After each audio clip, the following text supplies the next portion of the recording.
जैसे कि नाम को धन्यवाद देते हैं और आज की सुबह के लिए परमेश्वर के नाम को धन्यवाद देते हैं। हम सब अपने हाथ उठाकर कहेंगे I am blessed, I am blessed, I am blessed. और दूसरों को भी बोले you are blessed, you are blessed, you are blessed. Online भी यू आर ब्लेस्ड। और परमेश्वर के नाम को धन्यवाद कि वो सचमुच उसने ये मौका हमारे जीवन में दिया कि हम आज की सुबह में तो परमेश्वर के भवन में आने पाए। और हम विश्वास करते हैं कि जो वचन हम अब सुनेंगे तो परमेश्वर की ओर से जो वचन हमारे जीवन में आएगा वो वचन हमारे जीवन में 100 गुना फलों को लाने वाला है। तो आइए हम वचन की ओर बढ़ते हैं। मैं आपसे निवेदन करती हूँ कि आप अपने स्थानों पर खड़े हो जाए ताकि अपन वचन को पढ़े।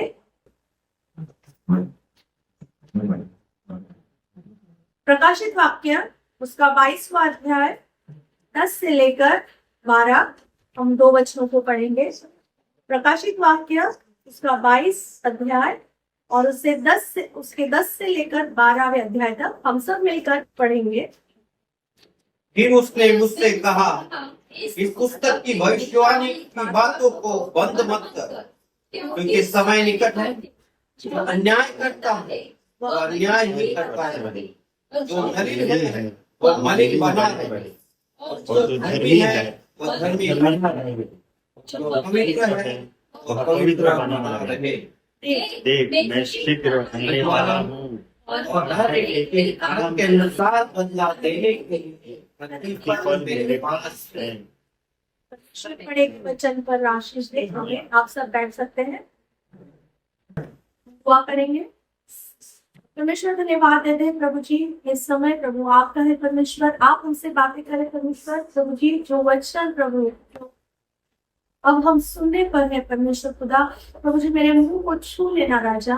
पवित्र आत्मा आप मेरी अगुवाई करना प्रभु जी। आज प्रभु जी ये वचन के द्वारा आप मुझसे बातें करना और यहाँ पर उपस्थित हर एक से, ऑनलाइन जो सुनेंगे उनसे प्रभु जी, जब भी वो सुनेंगे तब प्रभु जी इस वचन की आशीष उनके जीवन में सेम रहे परमेश्वर। और ये वचन जब हम सुन रहे परमेश्वर हमारे दिलों को, हमारे हृदय को तैयार करे राजा, ताकि प्रभु जी हमारा जीवन बदलता जाए, हम सेम ना रहे और हम वो बने जिसके लिए आपने हमें रचा है।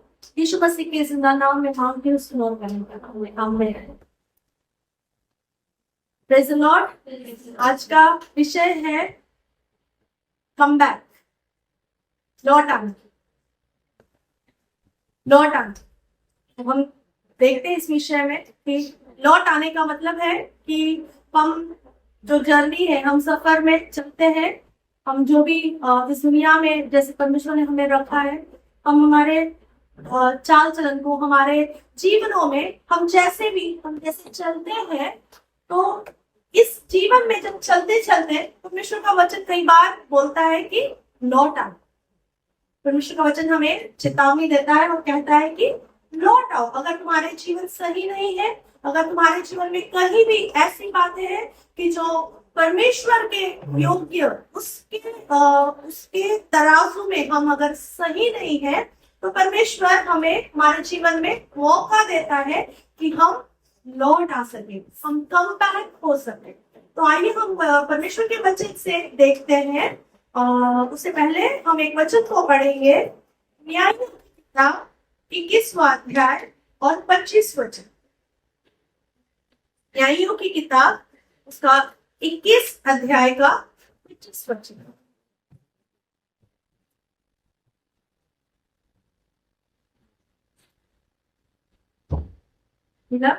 उन दिनों में इस्राएलियों का कोई राजा न था, जिसको जो ठीक जान पड़ता था वही वह करता था। यहाँ पर हम देखते हैं न्यायियों के दिनों में वहां पर इस्राएल का कोई राजा नहीं था। इस वजह से लोग हम अपने अपने दिलों के हिसाब से, अपने अपने मनों के हिसाब से उनका चाल चलन था। न्यायियों के समय में दबोरा थी, वो भविष्यवाणी करके वो उसकी अच्छी सेवकाई थी। और उसके बाद में कई सारे न्याय की पुस्तक में हम देखते हैं कि कई सारे प्रभु के दास आकर उन्होंने अपनी सेवकाई को किया। लेकिन इज़राइल पर कोई राजा न था और उस वजह से वहां के लोगों को जैसा उनको जमन पड़ता था वो वैसा ही करते थे और वो उन्हें परवाह नहीं थी कि परमेश्वर को कैसा लगेगा। जीवित परमेश्वर ने जिन्होंने इज़राइल के जीवन में इज़राइली लोगों को फिरौन के हाथों से निकाला, फिर उनको कनान देश में लाकर प्लेस किया और फिर आने के बाद फिर भी वो कई बार वो परमेश्वर को भूल जाते थे और फिर अपने आजू बाजू के लोगों को दूसरे अन्य जातियों के उनके देवी देवताओं को पूजने लगते थे। फिर परमेश्वर को गुस्सा आता था, फिर परमेश्वर उन्हें बंधुआई में डालता था और ऐसे चलते चलते न्यायियों का एक समय आया कि वहां पर लिखा हुआ है कि वहां पे कोई राजा ने था, उनको किसी कोई बताने वाला नहीं था, इसलिए लोग अपने अपने हिसाब से चलते थे। तो फिर ये न्याय आखिरी वचन ये कहता है और फिर उसके बाद रूत का विषय, रूत का पुस्तक शुरू होता है। यहाँ पर हम देखते हैं, हम यहाँ पर एक कहानी को देखेंगे कि एलीमेलेक करके एक व्यक्ति था, उसकी पत्नी थी नओमी और वो यहूदा देश में इज़राइल में रहते थे। और ऐसा हुआ कि इज़राइल में अकाल आया और जब हम देखते हैं वचन रूत चैप्टर 1 और 6 अध्याय, तब वह मोआब के देश में रूत चैप्टर 1 उसका पहला वचन, जिन दिनों में न्यायी लोग न्याय करते थे उन दिनों में देश में अकाल पड़ा। तब यहूदा के बैतलहम का एक पुरुष अपनी स्त्री और दोनों पुत्रों को संग लेकर मोआब के देश में परदेशी चला। देखो यहाँ पर हम एक परिवार के विषय में देखते हैं। एक परिवार के विषय में यहाँ पर लिखा गया है कि एलीमेलेक एक व्यक्ति था जो यहूदा में रहता था, परमेश्वर देश में, इस्राएली देश में रहता था, इस्राएली था, लेकिन उस देश में अकाल पड़ा और अकाल पड़ने की वजह से उसने डिसाइड किया कि मैं कहीं और माइग्रेट हो जाऊं, मैं कहीं और जगह पे चला जाऊं जहां पर मेरा लाइफ बेटर होगा। तो उसने अपनी पत्नी नओमी और अपने 2 बेटे महलोन और किलियोन दोनों को लिया और फिर वो मोआब देश में चला गया। जब हमने पिछले हफ्ते में देखा था, लूत के बारे में जब हमने देखा था कि लूत अब्राहम के साथ में रहता था, लेकिन एक समय आया कि लूत ने सदोम का चॉइस किया, उसने हरियाणा सदोम को चला गया। हम देखते हैं अब अभी एलीमेलेक ये जो व्यक्ति है, इस्राएल में बहुत सारे लोग थे, बहुत सारे लोग थे, वहीं पे टिके रहे, वहीं पे रहे, लेकिन इसने एक अच्छी बेटर जिंदगी के लिए इसने सोचा कि मैं शायद देश में चला जाऊं तो मेरा लाइफ बेटर होगा। और उसने कुछ सोच के उसने अपने परिवार को उठाया और मोआब देश में चला गया। मोआब देश उस समय में सदोम के समीप था। मोआब देश में कहीं भी परमेश्वर के लोग वहां पर रहते नहीं थे, वहां पर मूर्ति पूजा चलती थी और भी कई सारे खराब से काम, गुस्सा, लड़ाइयाँ, ये सब चीजें वहां पर होती थी। और ऐसे स्थान पे नओमी और एलीमेलेक और उसके दोनों बेटे वहां पर गए, वहां पर उन्होंने 10 साल रहे और ऐसा हुआ, वचन कहता है कि एलीमेलेक मर गया और नओमी के बेटे नहीं गए और समय के बाद में बेटों की शादी होने के बाद बेटे भी मर गए और उसके पास अब 2 बहुएं बची है, अर्पा और रूत, 2 बहुएं बची। तो नओमी बोलती है, नओमी ने एक डिसीजन लिया, मैं हमारे विषय को सीख रही, लौट आने के विषय में सीख रहे। इसलिए मैंने आपको एक बैकग्राउंड को बताया कि जब नओमी 10 साल एक स्थान पर मोआब इस देश में वो 10 साल रही, उसके बाद में उसको याद आया कि मैं मेरे परमेश्वर के भवन में, मैं जब मेरे परमेश्वर के देश में, मैं इज़राइल जब रहती थी तो वहां पर सब अच्छा था, लेकिन इन 10 सालों में मैंने अपने पति को खो दिया, मैंने मेरे बेटों को खो दिया। अब वो अपनी बहुओं को कहती कि आप अपने घर चले जाए, अपने माता पिता के घर चले जाए। तो ओर्पा ने अपनी सास को चुना और वो चली गई, लेकिन रूत कहती है, रूत एक मोआबी स्त्री थी, उसी समय वो मूर्ति पूजा देश में रहती थी, जैसे उसने साल में उसने अपनी सास को देखा था, उसका चाल चलन देखा था, उसका बर्ताव देखा था, तो रूथ कहती है कि मैं उसको छोड़ना नहीं चाहूंगी। जो आपका देश वो मेरा देश, जो आपका परमेश्वर वो मेरा परमेश्वर। एक मौका एक अन्य विश्वासी स्त्री के जीवन में आया नवमी के द्वारा। हम जब मत्ती रचित सुसमाचार उसका पहला अध्याय में जब हम यीशु मसीह की वंशावली को देखते हैं, यीशु मसीह की जो रेस को देखते हैं, वहां पर नवमी का नाम नहीं है, लेकिन रूथ का नाम लिखा हुआ है। नवमी के एक डिसीजन की वजह से नवमी ने चुनाव किया कि मैं लौट आऊंगी, मैं लौट जाऊंगी, मैं मेरे वापस उस देश में लौट आऊंगी। और रूथ चैप्टर 1, 6 और 7 हम जब पढ़ते हैं कि उसने सुना कि परमेश्वर ने लोगों की सुधि ली है। मेरे परमेश्वर ने जब अकाल था तो मैं यहाँ निकल के आई, लेकिन मेरे परमेश्वर ने जो लोग वहां पर है, जो इजरायली लोग वहां पर परमेश्वर की भूमि में रहते हैं, परमेश्वर ने उनकी सुधि ली है। जब हम परमेश्वर के रेंज में रहते हैं, परमेश्वर आकार में भी हमारी सुधि लेना जानता है। इसके लिए ये ना समझे, हमारी बुद्धि से ये ना सोचे कि हम उस प्रेजेंस से बाहर निकलकर हम दुनियादारी में, हम संसारिकता में सोचों से अगर हम कोई चॉइस करते हैं तो हम लॉस में होते हैं। देखो नवमी का जीवन लॉस को खो दिया। एक बेटर लाइफ के लिए वो लोग वहां से निकले थे, एक अच्छी जिंदगी के लिए वो लोग इस्राएल से निकलकर वहां पे चले गए और 10 साल, जिंदगी के 10 साल वो उस जगह पर रहे, लेकिन क्या पाया? कुछ नहीं पाया।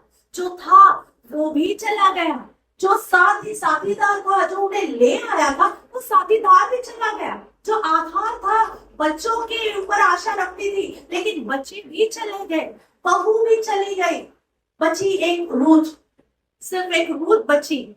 और बिकॉज नवमी ने एक डिसीजन लिया कि मैं लौट जाऊंगी, इस वजह से रूथ की जिंदगी बदली।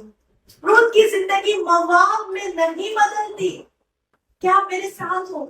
अगर वो मोआब में ही रहती तो क्या वो यीशु मसीह के रेस में उसका नाम होता? लेकिन उसने एक चुनाव किया कि जो मेरी सास का परमेश्वर वो मेरा परमेश्वर। क्योंकि नवमी ने जितने साल नवमी मोआब पे रही, फिर भी उसकी आंखें इजराइल के परमेश्वर के पास थी, फिर भी उसका मन इजराइल में ही था कि मैं वहां पर बेटर लाइफ में थी। इस वजह से 10 साल के बाद ही सही, लेट ही सही, बहुत लेट हो गया था, सब कुछ चला गया था, बट फिर डिसीजन लिया मैं लौट जाऊंगी। वहां पर जब वो लौट गई, लोग उसे कहने लगे, अरे तू तो वो नवमी है ना जो खुशी जो भरी बोली चली गई थी। वो कहती है मुझे नवमी ना बोलो, मुझे मारा बोलो, क्योंकि अभी मेरे पास कुछ नहीं है, मैं खाली हो गई। जब हम परमेश्वर लौट आते हैं, हम भले खाली रहे, भले हमारे पास कुछ नहीं, लेकिन जब परमेश्वर की उपस्थिति में, जब परमेश्वर की प्रेजेंस में जब हम लौट आते हैं, उसके पास एक बेटर योजना, बेटर आपके लिए एक बेटर सॉल्यूशन उसने रखा हुआ है। देखो रूथ के लिए कितना, रूथ के लिए बोआज वहां पर रखा था, लेकिन ये किस वजह से हुआ? नवमी के एक रिपेंट, एक कम बैक बोलते हैं कि नवमी ने डिसीजन लिया कि अब बस हो गया, मैंने काफी समय स्ट्रगल कर लिया, काफी समय देखा नहीं है, चीजें सही नहीं हो रही है, लेकिन बेटा अभी इस्राएल में है, यहूदा में है। वचन चिता कहता है तब वह मोआब के देश में यह सुनकर कि यहोवा ने अपनी प्रजा के लोगों की सुधि लेके उन्हें भोजन वस्तु दी है, उस देश में अपनी दोनों बहुएं समेत लौट जाने को चली। इसका मतलब लेकिन उसका ध्यान यहूदा में क्या चल रहा है? परमेश्वर ने वहां पर सुधि ली है, मैं भी वहीं पे जाऊंगी, भले रास्ते जिनको हो गए, लेकिन जब मैं परमेश्वर के भवन में, परमेश्वर के स्थान में जो मेरे लिए ठिकाना जो रखा हुआ है, जब मैं वहां जाऊंगी तो मैं वहां पर मैं भी उन्हीं लोगों के साथ मैं भी पूरी वापस से रिस्टोर हो जाऊंगी। मैं restore हो जाऊंगी। लोगों ने यहाँ से ढूंढने के लिए रिस्टोरेशन करने के लिए वो निकली।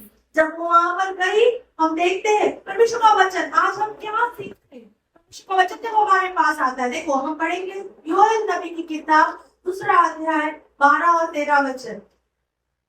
योएल नबी की किताब 2 अध्याय 12 और 13 वचन। तो भी यहोवा की यह वाणी है, अभी भी सुनो, उपवास के साथ रोते पिटते अपने पूरे मन से फिरकर मेरे पास आओ। हाँ, देखो वचन क्या कह रहा है?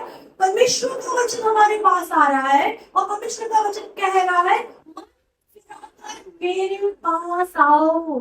आज ये वचन हमारे पास जब आ रहा है, नौमी के डिसीजन से नौमी मोआब इस्राएल चली गई। आज हमारे जीवन में हमें भी एक डिसीजन को लेना है। हमें परमेश्वर के घर में लौट आना है, परमेश्वर की प्रेजेंस में लौट आना है, क्योंकि परमेश्वर चाहता है कि अगर तुमने तुम्हारे चाल चलन की वजह से, अगर तुम्हारी वजह से, तुम्हारे गलत चुनाव की वजह से अगर तुम कहीं और चले गए हो, कहीं और रास्ते में भटक गए हो, तो आज परमेश्वर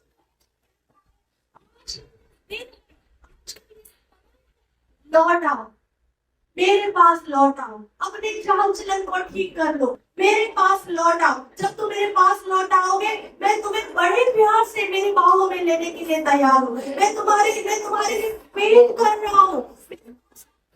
मेरे पास तुम्हारे लिए बेटर प्लान है। इस प्लान इसका मतलब में जो तुम क्लेश उठा रहे हो, दुख उठा रहे हो, परेशानी उठा रहे हो, मेरे पास आ जाओ। मेरे पास बेटर प्लान है तुम्हारे लिए। परमेश्वर का वचन कहते हैं पूरे दिल से लौट आना है।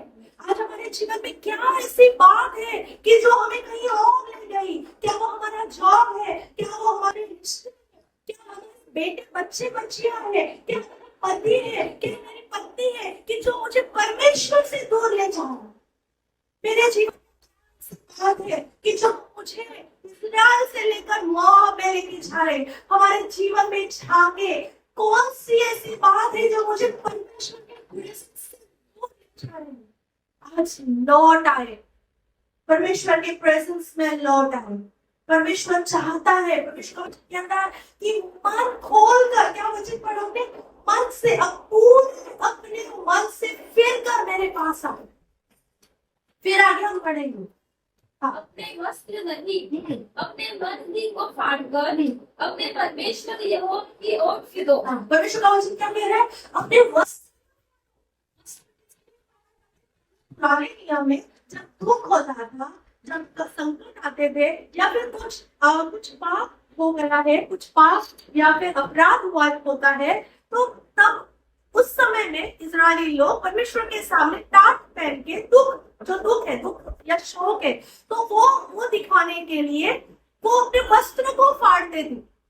और इसलिए परमेश्वर का वचन कहता है कि तुम बाहरी रूप से अपने वस्त्र कि तुमको देखकर लोगों को लगे कि यार कितने दुख में है, कितने कष्ट में है, कितने लोगों कितना इनके जीवन में कितना शोक, देख के नहीं, अंदरूनी लाइफ, तुम्हारे अंदर का जो स्पिरिचुअल मैन है, तुम्हारा इनर मैन, जो हमारे अंदर का व्यक्ति है, उससे पूरे दिल से परमेश्वर कहते तुम्हारे दिल को फाड़ो, तुम्हारे दिल से तुमको मेरे पास लौट आना। तो हम देखते हैं कि परमेश्वर पे क्या कैसा है परमेश्वर। अगर हम लौट आते हैं तो आगे अपने परमेश्वर यहोवा की ओर फिरो, क्योंकि दयालु, विलंब से क्रोध करने वाला, करुण, दीनता और दुख देकर पछताने वाला है। वह फिर कर बचता है और ऐसी आशीष दे जिससे तुम्हारे परमेश्वर यहोवा का अन्य बलि और अर्घ किया जाए। वचन क्या कहता है? परमेश्वर कैसा? परमेश्वर अनुग्रहकारी है, वो दयालु है, वो विलंब से क्रोध करने वाला है। तो जैसे वचन कहता है कि वो करुणा निधान है। छोड़ दिया है कहीं भी, अगर हम परमेश्वर की योजना से बाहर निकल कर आ गए हैं, तो जब जो समय में तुम परमेश्वर के पास में आओगे, पश्चाताप करोगे, तो परमेश्वर कैसा है? वो अनुग्रहकारी है, वो विलंब से क्रोध करने वाला है, वो तुम्हें हमेशा दोष नहीं देते होगा कि बेटे मैंने तुझे बोला था तुझे ये करना चाहिए, बट फिर भी तूने सुना नहीं, फिर भी तू वहां पर चला गया। परमेश्वर बहुत करुणानिधान परमेश्वर है। वो कहता है कि मैं तुझे करीब ले लूंगा, मैं तेरे पापों को निकाल दूंगा, मैं तेरे शापों को निकाल दूंगा, लेकिन मेरे बेटे मेरी बेटी मेरे पास लौटा, तेरा तेरा चॉइस मैं होना चाहिए, मेरे पास लौटा। हम देखते हैं कि देखो हम वचन पढ़ेंगे, दूसरा शमूएल उसका 12 अध्याय 11 और 13। यहाँ पर हम देखते हैं कि दाऊद राजा के जीवन में जब कठिनाई आई, जब प्रसंग आया, वैसे समस्या आई। हम पढ़ेंगे दूसरे शमूएल। तूने तो वह काम छिपा कर किया, पर मैं यह काम सब इस्राएलियों के सामने दोपहर कराऊंगा। तब दाऊद ने नातान से कहा, मैंने यहोवा के विरुद्ध पाप किया है। नातान ने दाऊद से कहा, यहोवा ने तेरे पाप को दूर किया है, तू न मरेगा। देखो यहाँ पर हम कहानी सब जानते हैं कि दाऊद राजा ने इतना मतलब परमेश्वर के हृदय वाला व्यक्ति, परमेश्वर से बहुत प्रेम करने वाला व्यक्ति, ऐसा राजा दाऊद राजा एक समय में स्नान करने शाम के समय में महल के ऊपर दाऊद राजा शाम के समय में महल के ऊपर टहल रहा था और उसने देखा कि एक स्त्री स्नान कर रही है। उसने देखा, उसने उस समय में वो पाप में गिर गया और पाप में गिरने के बाद उसने किसी का सोचा नहीं कि किसी को क्या लगता, कौन क्या सोचेगा। उसने फटाफट जाके उसे जो सही लगा उसने उसे लाया। उसने यहाँ तक कि उरिया हित्ती को मरवा भी डाला, उसके साथ में बेतशेबा के साथ में कुकर्म किया। उसने क्या सोचा, किसी ने नहीं देखा। इस वचन कहता है कि परमेश्वर का वचन कहता है, दाऊद तूने चुपके से किया है, लेकिन जब मैं तुझे सजा दूंगा तो सब लोग जानेंगे। परमेश्वर का वचन देखो हमारे पास आ रहा है। कुछ पाप हमारे पास हमारे जीवन में ऐसे होते हैं जो हम किसी को नहीं बताते, वो सिर्फ हमारे पास, या तो फिर ऐसी सिचुएशन रहती पाप भी नहीं समझते।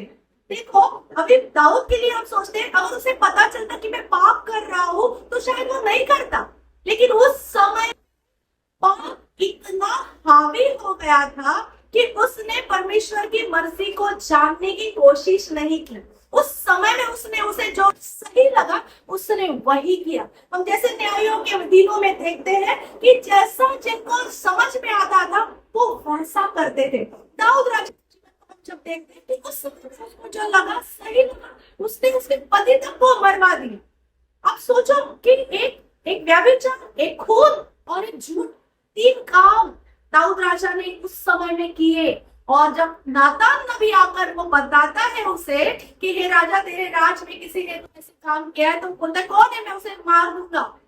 मतलब इसका मतलब है सजा दूसरों के लिए सजा होती है, जब खुद पे आती है तो मर्सी हो जाती है ना। दूसरों के लिए अगर कोई इंसिडेंट किसी को शेयर करेंगे तो बोलेंगे अरे ऐसा कैसे कर सकता है, ऐसे तो ऐसे लोगों को तो बराबर सजा देनी चाहिए। लेकिन वही चीज जब हमारे पास आती है तो हम कहते हैं सॉरी गलती से हो गया, रहम कर लो, भूल जाओ गलती से हो गया, मेरे से हुआ ना गलती से। हम चाहते हैं कि मर्सी होनी चाहिए। हम जब हमसे गलती होती है तो हम चाहते हैं हम पर दया मिलनी चाहिए, लेकिन वही बात जब दूसरे के साथ होती है हम बोलते हैं इस पे न्याय होना चाहिए, इस पे न्याय करना चाहिए, इसको सजा मिलनी चाहिए। परमेश्वर का वचन जब नातान नबी दाऊद के पास आकर कहता है, दाऊद करके उसने पश्चाताप किया तुरंत, उसने मना नहीं किया, नहीं उसने ऐसे नहीं बोला कि नहीं आप क्या बोल रहे हो, नहीं मैं वो तो मैंने ऐसा नहीं किया, क्योंकि चुप के किया था। अगर वो बोलता चुप मैंने तो चुपके किया है तो कौन उसको कुछ बोलता है ना। लेकिन जब नातान नबी उसके पास आया, दाऊद राजा ने घुटने टेके और तुरंत बोला हाँ मैंने परमेश्वर के विरुद्ध पाप किया है। और इस वजह से क्योंकि दाऊद ने पश्चाताप किया तुरंत, इस वजह से परमेश्वर ने उस योजना को, जो उसे मारूंगा, उसने वचन कहता है ना, परमेश्वर का वचन जैसे पढ़ता है कि मैं तुझे मार दूंगा, तो परमेश्वर उधर वो कहता है कि ठीक है, अब क्योंकि हम तेरा वचन पढ़ेंगे। तब दाऊद ने नातान से कहा, किया है। नातान ने दाऊद से कहा, यहोवा ने तेरे पाप को दूर किया है, तू न मरेगा। देखो, एक पश्चातापी तुरंत उसने बिल्कुल भी दिरंगाई नहीं की, उसने बिल्कुल भी डिले नहीं किया वहां पर, ना ही उसने अपने बात को एक्सप्लेनेशन दिया कि नहीं वो ऐसा हो गया था, फिर मुझे पता ही नहीं चला, कैसे पाप हो गया, मुझे समझ में ही नहीं आया। ऐसे उसने कोई एक्सप्लेनेशन नहीं दिया परमेश्वर के सामने। जब उसके पास नबी आया, उसने तुरंत पश्चाताप किया, और तुरंत पश्चाताप करने की वजह से वो तुरंत कहता है कि ठीक है, परमेश्वर ने तुझे क्षमा किया, परमेश्वर ने तुझे माफ किया। हम जब नौमी के जीवन में देखते हैं कि उसने अपने जीवन को, अपने जीवन जो एक डिसीजन उसने लिया था, तो वो मोआब से इस्राएल लौट आई। परमेश्वर ने उसके जरिए रूत को, और रूत के जरिए हम जो आज है, रूत दाऊद की परदादी थी, तो उसका एक अन्य विश्वासी व्यक्ति, एक अन्य विश्वासी स्त्री, मोआबी स्त्री होने के बावजूद भी उसका यीशु मसीह के रेस में नाम है। यहाँ पर हम दाऊद राजा के लिए देखते हैं कि परमेश्वर ने उसे माफ कर दिया। आज अगर हम भी हमारे जीवन में कुछ पाते हैं, अगर कुछ छुपे छुपाए पाप है, अगर कुछ ऐसी बातें हैं जो हमने कभी भी परमेश्वर के सामने लाई नहीं, अगर कुछ भी ऐसी बातें हैं कि जो हमने कभी भी लोगों के सामने नहीं दिखाई, या खुद अपने आप को भी नहीं समझती है, कुछ बातें होती है कि हमें अपने आप को भी नहीं समझते कि हमसे पाप हो गया, लेकिन आज वो भी बातों को, उन भी पापों को परमेश्वर चाहता है कि हमें उसके लिए क्षमा मांगना है, हमें उससे लौट आना है, हमारे डिसीजन से लौट आना है, हमारी उन बातों से लौट आना है, हमारी उन आदतों से लौट आना है, हमारे वो चाल चलन को सही करना है। परमेश्वर का वचन जब कहता है कि हमें बदलना है, हम जब रहोबों की कलीसिया का हमारे एम ही वही है, एक बदली हुई जिंदगी। हम सेम ना रहे, हम आज जैसे हम कल वैसे नहीं रहेंगे। हम कुछ कमियां है, हम सीख रहे, लेकिन जिंदगी बदलनी चाहिए। जिंदगी आज जो है वो अगले संडे नहीं होनी चाहिए, जिंदगी जो आज है वो अगले साल नहीं होनी चाहिए, जो आज है वो अगले हफ्ते में वैसे नहीं रहनी चाहिए। हमें बदलना चाहिए, और हमें वो वैसे बदलना है, हमें संसारिकता से नहीं बदलना है, हमें आत्मा और शरीर और प्राण बदलना है। हमारे जीवन का उद्देश्य क्या है? हमारे प्राण, आत्मा और शरीर बदलते जाए, और वो इसलिए बदलने हैं क्योंकि हमने जब प्रकाशित का वाक्य उसका 22 अध्याय और 12 वचन जो पढ़ा, परमेश्वर शीघ्र आ रहा है, यीशु मसीह शीघ्र ही आ रहा है, और उसके पास प्रतिफल है, हर एक को देने का प्रतिफल है। अगर आज हमारी जिंदगी बदली नहीं, आज अगर हमने हमारी बातों से तौबा नहीं किया, आज अगर लौट नहीं आए परमेश्वर के पास, तो हमारे लिए भी वो प्रतिफल है। ये प्रतिफल आप पर निर्भर करता है, आप कौन सा प्रतिफल पाना चाहते हैं? क्या आप स्वर्ग राज का प्रतिफल पाना चाहते हैं? क्या आप नरक का प्रतिफल पाना चाहते हैं? आज ये मौका आपके जीवन में, मेरे जीवन में परमेश्वर ने रखा है। गाना गाया, शायद ये मौका होगा आखिरी, तुझको बुलाता यीशु नासरी, हमने गाना गाया। शायद ये आज का मौका है कि लौट आने का, ये एक मौका है परमेश्वर ने दिया। शायद ये मौका हमको दोबारा कभी नहीं मिलेगा। आज हम देख रहे हैं, पता नहीं कल के मोमेंट में हम कहाँ रहेंगे। ये वापस ये मौका हमारे जीवन में पश्चाताप करने का, हमारे जीवित परमेश्वर के पास लौट आने का ये मौका मिलेगा कि नहीं, हमें पता नहीं। लेकिन आज जो ये मौका, जब ये वचन परमेश्वर का हमारे पास आ रहा है, तो हमारे जीवन बदलने जरूरी है। आज इस वचन को अपने दिल में ले लो कि प्रभु, कहीं भी अगर मैंने तेरे विरुद्ध, स्वर्ग राज के विरुद्ध अगर मैंने कुछ भी पाप किया है, तो प्रभु आप क्षमा कर दे। मैं लौट आने की मैं इच्छा करती हूँ, मैं आशा करती हूँ प्रभु, मैं विश्वास लौट आना चाहती हूँ, मैं लौट आना चाहता हूँ। आज हमारी दुआ, आज हमारी प्रार्थना ये होनी है कि प्रभु, अगर मैंने और भटक गई होंगी, तो आज मैं आपके पास आना चाहती हूँ। हम नए नियम में बहुत अच्छा, आप सभी को पता है कि जब हम नए नियम में एक वचन को देखते हैं कि लूका रचित सुसमाचार उसका 15 अध्याय 10वां वचन, ये बहुत ही पॉपुलर स्टोरी है जो उड़ाऊ पुत्र की है। लूका रचित सुसमाचार उसका 15 अध्याय 10 वचन पढ़ेंगे।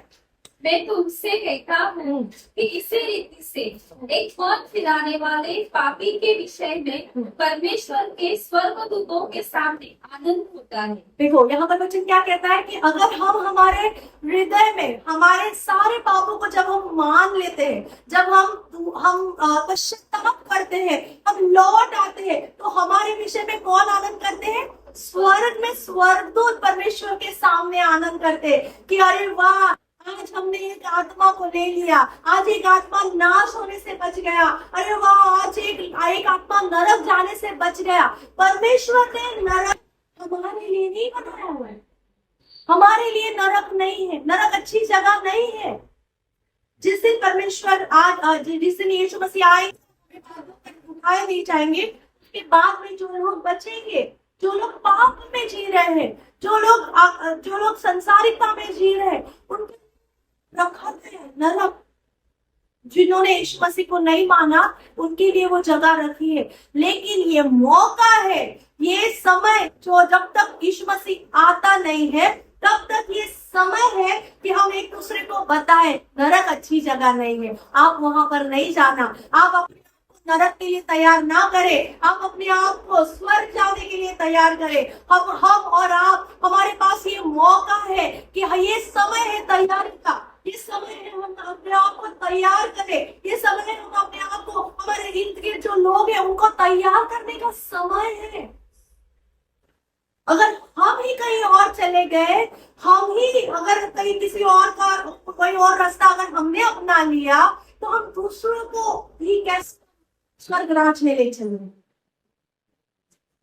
आज अगर हम पश्चाताप करते हैं, आज अगर हमारे जीवन में कोई भी ऐसा पाप है जो हमें स्वर्ग जाने से रोकता है, तो आज लौट आए, क्योंकि अगर आज आप लौट आते हो, स्वर्गदूत हमारे लिए आनंद करते, स्वर्गदूत खुश होते हैं यीशु मसीह के सामने, परमेश्वर के सामने कि देखो हमने इन्हें पा लिया, हमने इन्हें ये लोग लौट के आ गए और हमने इन्हें ले लिया, हमने इन्हें स्वर्ग में ले लिया, इन्होंने स्वर्ग को पा लिया। स्वर्गदूत खुश होते। आगे वो कहानी है, हम देखते हैं कि 20वां वचन हम पढ़ेंगे, 15 का 20। तब वो उठकर अपने पिता के पास चला। हाँ, यहाँ पर उड़ाऊ पुत्र के लिए लिखा गया है कि उसने एक दिन ऐसा हुआ कि उसने अपने पिता को मांगा, मेरा जो भी पन पड़ता है मुझे दे दो। उसने वो लिया, उसने शान शौकत में लगा दी, उसने फ्रेंड सर्कल में और भी कई सारे कर्म करने में उसने वो पैसे को लुटा दिया और फिर वो चला गया और वो दूर चला गया, दूर देश में चला गया। वचन कहता है वो दूर देश में चला गया, लेकिन पिता उसके लिए दिन रात आग लगा कर कि मेरा बेटा आएगा, मेरा बेटा आएगा। आज यीशु मसीह हमारे लिए मध्यस्थी कर रहे हैं, पिता परमेश्वर के पास मध्यस्थी कर रहे, मेरी बेटी को समय दे दो, मेरे बेटे को समय दे दो। यीशु मसीह आज हमारे लिए मध्यस्थी कर रहे हैं, लेकिन हम कैसे चल रहे? हम हमारी मर्जी से चल रहे, जैसे न्यायियों के समय में लोग चलते थे, हम भी हमारे समय में चल रहे थे। वहां पर लिखा हुआ है कि इजराइल का नहीं था, इस वजह से अपने समय से चल रहे थे। आज हमारा राजा दिखता नहीं है, हमारा राज स्वर्ग राज हमें दिखता नहीं है, इस वजह से हम हमारी मर्जी से चलते हैं। हमारी मर्जी से प्रार्थना करेंगे, हमारी मर्जी से वचन पढ़ेंगे, हमारी मर्जी। यदि अभी हमको लगा कि नहीं, अभी ये गाने वर्शिप गाने बहुत हो गए, अभी थोड़ा पिक्चर के भी गाने में सुन लूं, हमारी मर्जी, हमको कोई देखता नहीं है। हम जब दाऊद के समय में देखा कि दाऊद ने जब अपराध किया, किसी ने देखा नहीं। हम भी कई सारे पाप कोई देखता नहीं, इस वजह से हमारी मनमानी से चलते।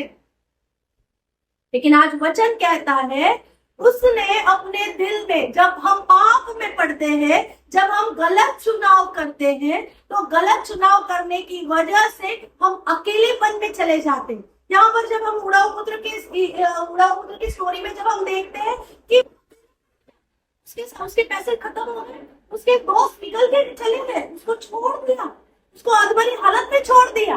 जब हम पाप में होते हैं, हमारे पास कोई आशा नहीं रहती। जब हम गलत काम करते हैं, हम होपलेस सिचुएशन में जाते हैं, हमारे पास आशा नहीं है, हमको समझ में नहीं आता है क्या करना है। वो कहता है कि सुअर जो खाना खाते थे, वो फलियों को देखकर उसको इच्छा हुई कि अरे आपके घर में तो इतनी खाने पीने की रेंचें है, उसे वो खाने की इच्छा हुई, लेकिन वचन कहता है कि उसे कोई कुछ ना देता था। जब हम पाप में होते हैं, हमारे रिसोर्सेस कट हो जाते, हम तंगी कमी घट्टी में आ जाते हैं। जब हम गलत चुनाव करते हैं, पहले शुरुआत में बहुत अच्छा लगता है। इस व्यक्ति को भी, ये जो लड़का पैसे लेकर गया, बहुत खुश था, मेरे को कोई कमी नहीं, अभी मेरे पास बहुत पैसे, मैंने आपसे बहुत पैसे लाए, मुझे कोई कमी नहीं। पाप शुरुआत में बहुत अच्छा है, बहुत अच्छा महसूस करता है। जब दाऊद ने बत्शेबा के साथ जब पाप किया, उसे भी बहुत अच्छा लगा। उसे लगा मैंने इसके पति को तो मार दिया है, कौन मुझे पूछने वाला है, कौन मुझे पूछेगा, मैं तो राजा है, कौन किसकी हिम्मत है मुझे पूछने की। लेकिन जब नातान नबी ने आया कि परमेश्वर ने तेरे पाप को देखा, आज परमेश्वर हमारे पापों को भी देख सकते हैं। परमेश्वर ने आप सभी को, मुझे परमेश्वर जांचता है, हमारे दिल में कौन सी ऐसी बात है कि जो परमेश्वर जानता नहीं है। अगर किसी के प्रति कड़वाहट है, परमेश्वर जानता है। किसी के प्रति अगर हमारे दिल में क्षमा नहीं है, परमेश्वर जानता है, और ये मौका देता है, आज तो भी लौट, अब तो भी लौटा, अब तो भी लौट। यहाँ पर उड़ाऊ पुत्र का बाप राह देख रहा है, मेरा बेटा लौट, मेरा बेटा लौट आएगा। काफी समय के बाद, वहां पर कितना समय पता है, काफी समय के बाद उसकी हालत खराब हो गई। जब हम पाप में होते हैं, हम इस परमेश्वर के प्रेजेंस में, पवित्र आत्मा के प्रेजेंस में नहीं, हमारी हालत शैतान बद से भी बदतर कर देगा। शत्रु हमें टॉर्मेंट कर देते हैं, वो दुष्ट आत्मा वो मारते पीटते, हमें समझ नहीं आता, हमें समझ नहीं आता कहाँ गलत हो गया, कहाँ मेरा चुनाव गलत हो गया, गलती हो गई। काफी समय के बाद नौमी को 10 साल के बाद रियलाइजेशन, काफी समय के बाद जब वो बैठ के सोच रहा है कि मेरे घर में तो अच्छा चल रहा है, मेरे बाप के घर में तो अच्छा है। नौमी कहती है तो वहां पर यहूदा में तो परमेश्वर ने सुधी ली, वहां पर भोजन वस्तु है। यहूदा पुत्र भी कह रहा है मेरे बाप के घर में बहुत सारे खाने की चीजें और मेरे पास कुछ नहीं है। उसने डिसीजन लिया, मैं लौट आऊंगा, मैं लौट आऊंगा, और वो लौट आया। और जब वो लौट आया, तब पिता ने उसे दूर से देखा। जब हम दिल में सोचते हैं प्रभु मैं लौट आना चाहती हूँ, प्रभु मैं वापस, जो भी मैंने किया प्रभु मैं क्षमा मांगती हूँ, मेरे चुनाव गलत थे, शायद मैंने तुझसे पूछा नहीं, शायद मैंने तेरी मर्जी को जाना नहीं, मैंने अपनी ही की, मैंने अपनी मर्जी से चली, मैं अपने ही मार्ग में चले। लेकिन परमेश्वर का वचन आज हमारे लिए एक मौका देता है, लौट। और जब हम लौट आते हैं, पिता परमेश्वर गले लगाने के लिए खड़ा है। आज वो खड़ा है, और वो इतने मतलब इतने से, इतने क्या बोलते कि इतने दिल से वो अपने बेटे को गले लगाने के लिए, सोचो कि एक व्यक्ति कितने सालों से आंखें लगाकर रास्ते की ओर, दरवाजे की ओर आंखें लगाकर वो खड़ा है, आस लगा रहा है, आ जाएगा, आ जाएगा, आ जाएगा, आ जाएगा। हमारा यीशु मसीह परमेश्वर, पिता परमेश्वर, पवित्र आत्मा हमारे लिए ऐसे वेट कर। आज सुबह जब हम उठे, पवित्र आत्मा वेट करता है, मेरे पास आ जा, मेरे पास आ जा, मेरे पास आ जा, मैं तुझे कुछ बताना चाहता हूँ, मैं तुझे कुछ सिखाना चाहता हूं, मेरे पास आ जा। क्या हम ये चॉइस करते हैं? प्रभु हम लौट आए। हमारे सोशल मीडिया के पास से, हमारे कामकाज की वजह से, हमारे रिश्तों की वजह से, हमारे बेटे बेटियों की वजह से, हमारे पति की वजह से, पत्नी की वजह से, कुछ भी रीजन, धन दौलत रहो, चाहे प्रॉपर्टी रहो, चाहे स्टेटस रहो, ये कुछ काम। यीशु मसीह परमेश्वर की योजना है, परमेश्वर की इच्छा है कि हम उसके साथ संबंध बनाए रखें। वो हमारा बाप है, हम उसके बेटे और बेटियां हैं, और आज भी वो हमारे लिए वेट कर रहा है, कब मेरी बेटी। ये उड़ाऊ पुत्र सब लूट गया, उसका सब लूट गया, पैसे, नाम, शोहरत सब लूट गया। शायद आज भी हमारे हालत ऐसी रहेगी, हमारे पास कुछ भी नहीं होगा, सब चला गया, लेकिन फिर भी पिता राह देख रहा।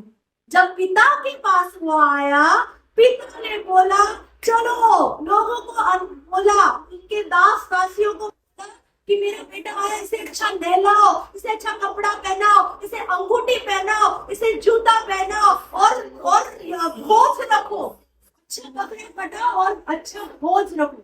जब हम स्वर्ग राज में आते हैं, जब हम पिता के पास आते हैं, पिता हमें उसे यीशु के लहू से धोता है, तो हमारे अंगूठी जो यीशु मसीह के लहू में, यीशु मसीह ने जो हमारे लिए सलीब पर जो मृत्यु को सही है, उसके द्वारा जो हमें अधिकार मिला है, हमें जो अधिकार मिले हैं बीमारी को चंगा करने का, दुष्टात्मा में जो अधिकार हमें परमेश्वर ने दिए हैं, वो अधिकार अंगूठी को दर्शाते।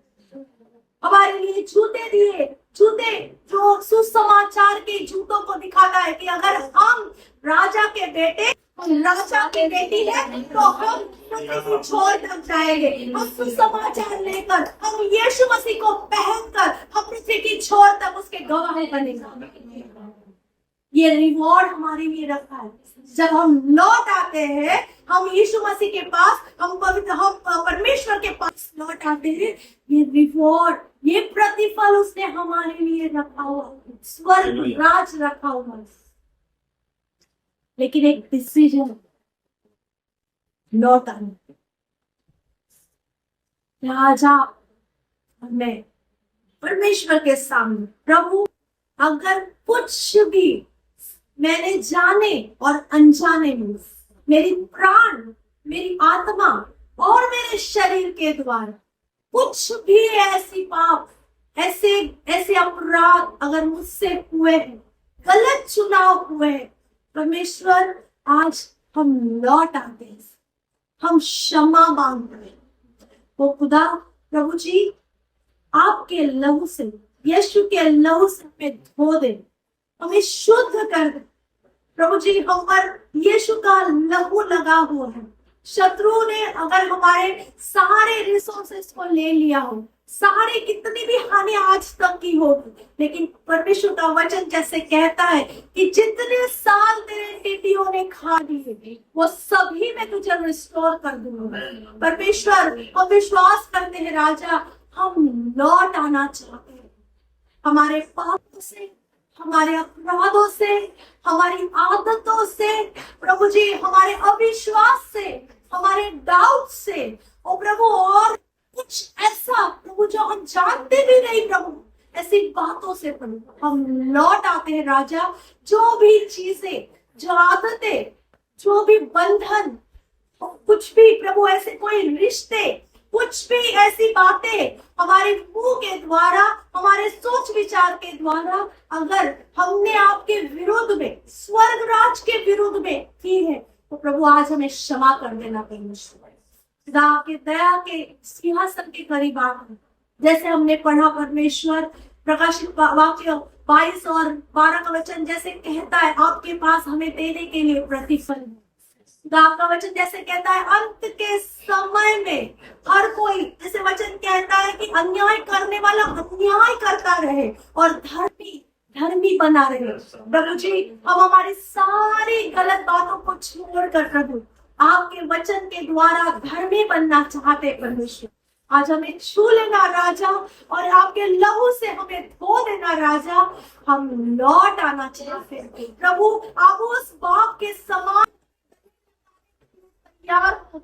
तो उड़ाऊ पुत्र जब उसके बाप के सामने आकर खड़ा हो गया, वो कीचड़ के कपड़े, वो मैले हुए कपड़े, उसके बदन से बदबू आती थी, उसके हालत इतनी खराब थी, लेकिन फिर भी बाप ने उसे गले लगा। आज प्रभु जी हमारी भी सारी गलत प्रभु गलत जो अवस्था है प्रभु, आज उसके बगैर उसके परे परमेश्वर आप हमें गले लगाते हो प्रभु। हम अपने आप को आपके गले, आपके बाहों में देखते हैं परमेश्वर। धन्यवाद परमेश्वर कि आपने हम पर अनुग्रह किया। धन्यवाद परमेश्वर कि आपने ये मौका हमारे जीवन में दिया कि हम प्रभु पश्चाताप कर सके, हम लौट आ सके। धन्यवाद परमेश्वर कि ये दिया प्रभु, आपने हमें खत्म नहीं कर दिया परमेश्वर, आपने हमें सजा नहीं दे दी प्रभु। हमें प्रभु जी हमारे लिए बिल्कुल से कौन करने वाले परमेश्वर, आपके करुणा के लिए धन्यवाद खुदा। आपने हमें ग्रहण किया, इसलिए धन्यवाद। हम धन्यवाद देते हैं परमेश्वर। हमारे लिए आज स्वर्गदूत आनंद मना रहे हैं, हम धन्यवाद देते हैं परमेश्वर। ऐसा करने के लिए प्रभु यीशु मसीह के नाम से मांग रहे हैं, सुनो।